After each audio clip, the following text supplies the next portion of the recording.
Hey kids, want to learn something cool? Erwin Rommel was a legendary commander during World War II. He's mostly known for his drive through France, earning his division the name Ghost Division, and his campaign in North Africa, which earned him the nickname Desert Fox.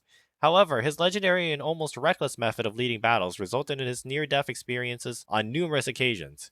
The first of many instances occurred in 1940. On May 14, 1940, his attack through Belgium suddenly met heavy enemy artillery and anti-tank fire. He was forced to bail the tank. 14 days later, on May 28th, Rommel's divisional headquarters came under friendly artillery fire, being just seconds away from death as a shell landed ahead of him and killed another commander.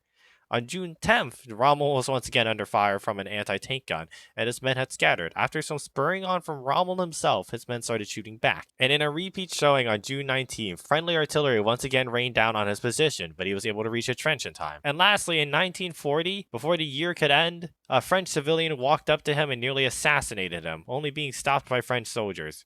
Rommel drove on. Then we get to his North African campaign. On April 7th, 1941, Rommel nearly landed his reconnaissance airplane in British lines when both sides failed to identify each other as the enemy. At the last moment, Rommel realized his mistake and the plane banked off with enemy fire right behind it. The next day, on April 8th, 1941, Italian troops mistook his plane for an enemy's and opened fire while he was observing them from just 100 yards up. And then there were the two times he got lost in the desert. The first time, on April 19th, 1941, the Allies drove him off his intended path and he spent the night lost with his driver. The second time was in November. He only took one vehicle, but it broke down before one of his generals found him. However, that meant that the entirety of Germany's North African High Command was in one vehicle and they were also lost. They had a sleepless night as Indian troops, British tanks, and American trucks drove right past them in their captured Allied mammoth. There was one last close call on April 10th, 1942, when his layers of clothing barely stopped a stray splinter before it could pierce his leg. Rommel's luck would eventually run out on July 17th, 1941. A British Spitfire would strafe his command vehicle, leaving him with a fractured skull and taking him out of the field of duty. However, that would not be his death, but that is a story for a different time.